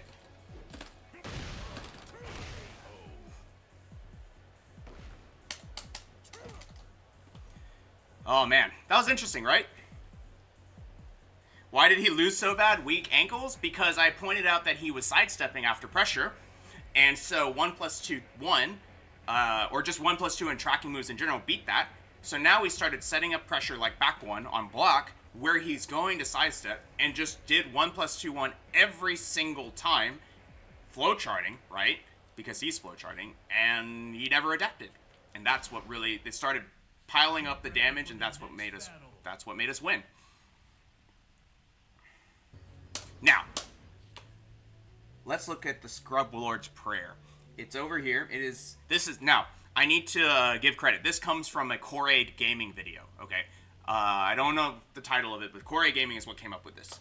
And he had a slide for this, and I liked it so much that I printed it out in a scroll on my wall. So the Scrub Lord's Prayer reads like this. My controls weren't working. And if they were, you were playing dishonorably. And if you weren't, you were playing without skill. And if you were, it's not fun to play that way. And if it is, you only care about winning. The Copium Bible right there.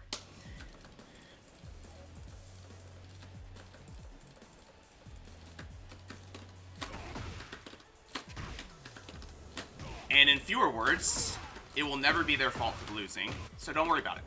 They will never admit it, so don't try to make them.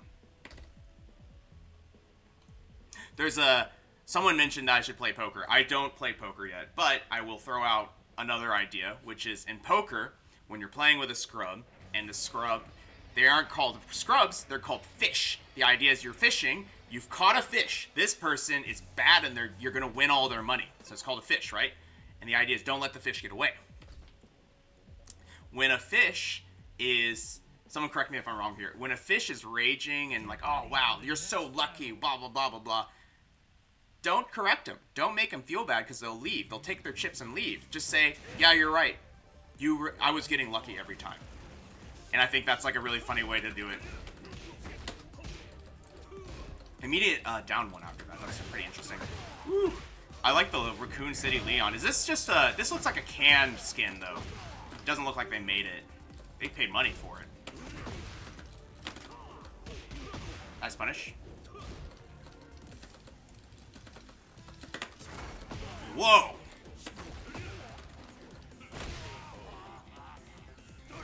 Alright, pretty good stuff. Let's not give him too much space. Oh, went for that one. Okay. I tried to duck it, and I got wrecked. That one.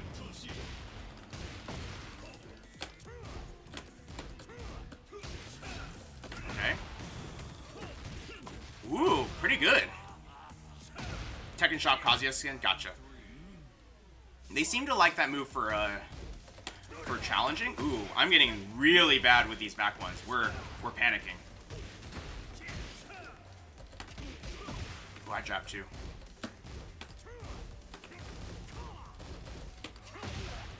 Okay. They did 1-1 side set.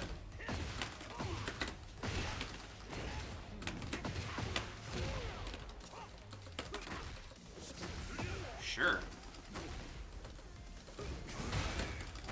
That's a punish. Oh no! Oh my gosh. We messed it up. We messed it up. Oh, it's okay. It's okay. It'll happen sometimes. We'll just recover and keep going. We'll stuff this promo chance. He pressed after that? What a madman.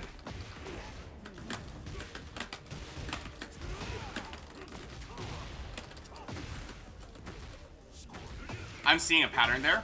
They like to do wake up kick into hell sweep. Whoa! I think that was just a misunderstanding of how that move works, or the frames.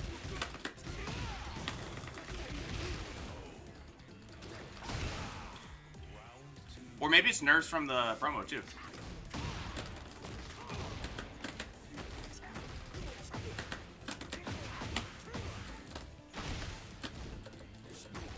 Okay. Again, this time it was down jab into it. Wow, they did it again, though. They did the heat engager into... okay, sure.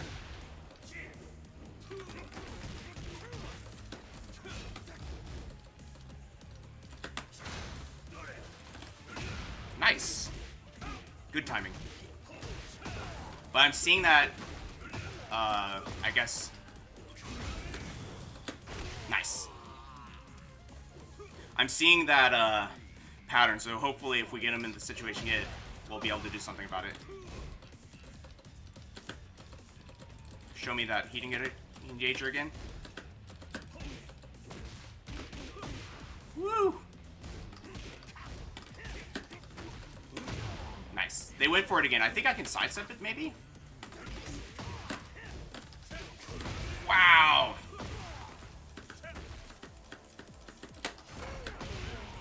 Nice. Run up power crush is actually like quite a reasonable option in this game, so I gotta figure out how we're gonna beat that more.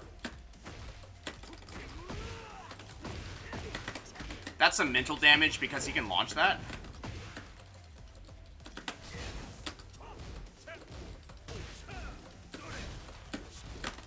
Yeah, they use Hell Sweep to get out.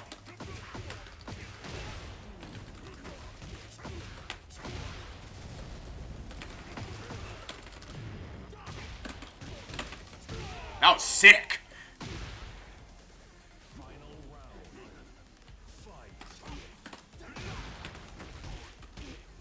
We can die happy now. Stay on the ground for a second.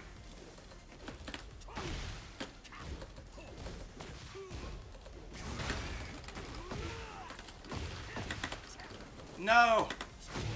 Nice.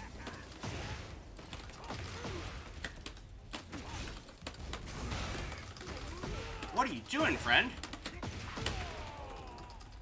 Thanks, Mussolina. Yeah, well, we stopped him. We're the gatekeeper. We're the Bushin gatekeeper.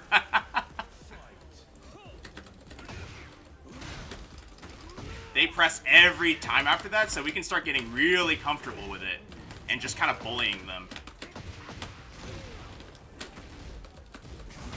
What are you doing?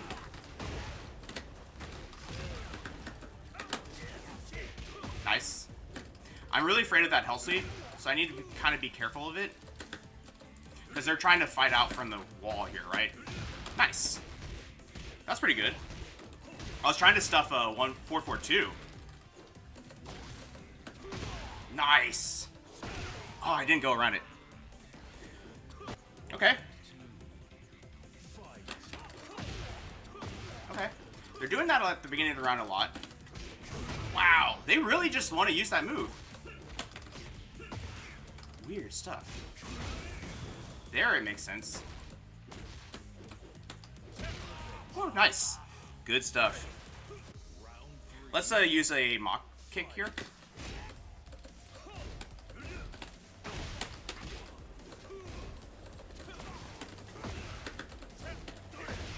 Sure. Again with the sidestep into that. Man, they don't do the high. I need to stop ducking it.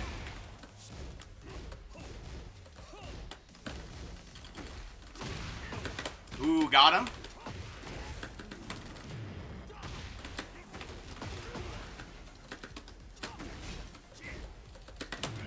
Sure.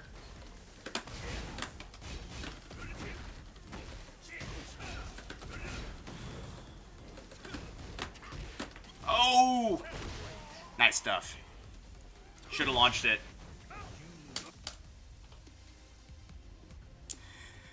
Oh, man.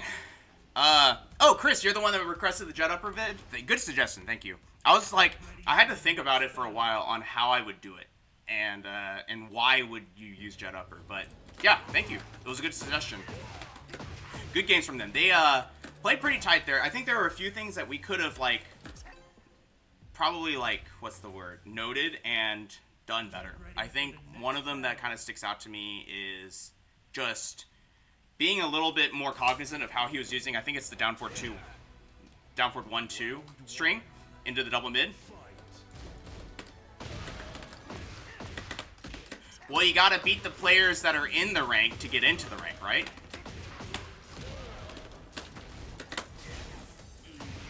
Okay. Yep, let you do your thing.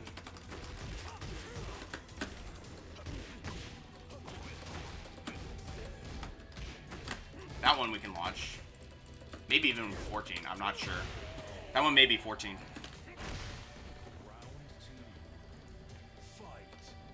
Oh no! The freaking lag switch! No!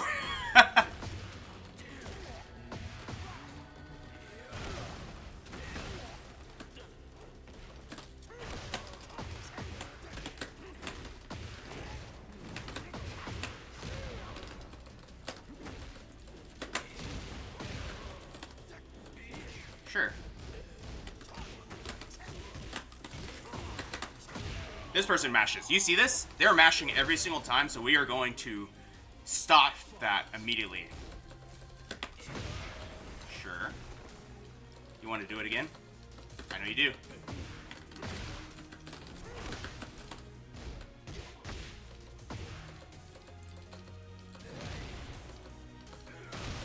There it is.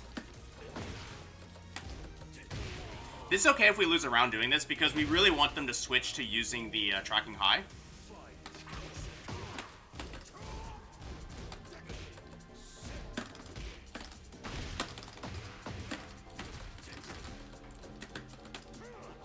Nice punish. You see those backdashes though? Those are sick. Clean.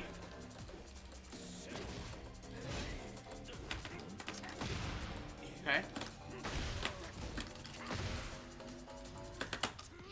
Oh, nice. That was really good, too. They slowed down. They're slowing down.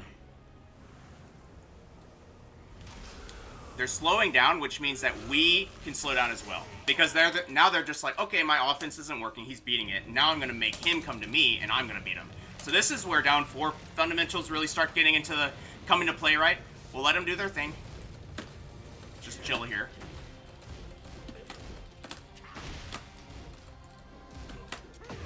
Let him do his thing. You lag switching me again, bro? Seems suspicious. Nice.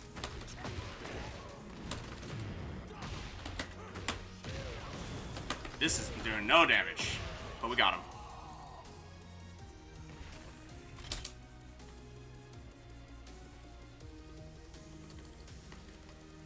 I Speak Hangul, this is an early stream. This is when I stream on weekends. I know it's super weird timing wise, but basically for where I'm at on Wednesdays and Thursdays, Wednesdays if I am streaming, I stream in my evening after work, and then Saturdays and Sundays, I stream in the morning before I start my day.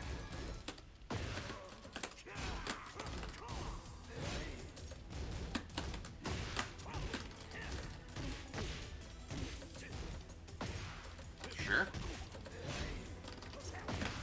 You like to grab and do down 2 there, so that's a pretty good option select. Oh, man. I didn't even do the right move to begin with. That would have beaten out, probably. Sick. Nice. Good delay there into another one. Why are you trying to fake teabag me? That's not really...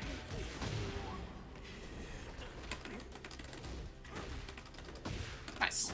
Okay, so you'll notice that we kind of get in trouble if we try to loop our offense too, like, what's the word? Too aggressively.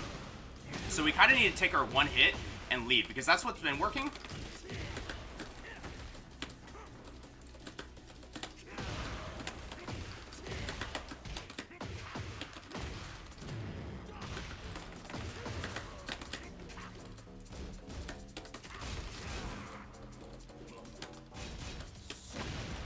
Nice. Sure. Nice. We faked him out. Am I supposed to do the same thing to them? Like, yeah, I stream Central Time. I'm in Texas.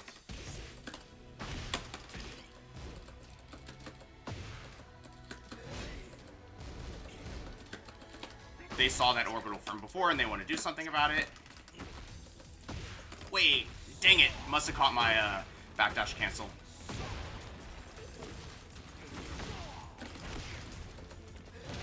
Nice. Whoa, combo video.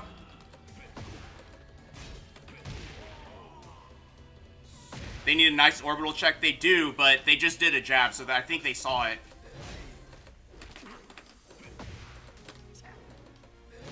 Oh, see? The timing is kind of strict. Oh, no!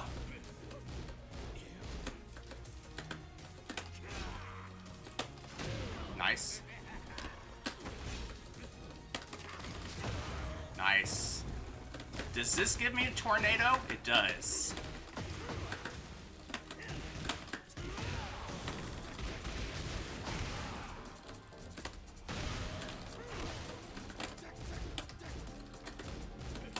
Nice, you gave it to me. But yeah, that's awesome. If it wasn't so humid here in Texas, yeah, that's for sure. It's been pretty bad lately. Alright, let's do it down by 3 here.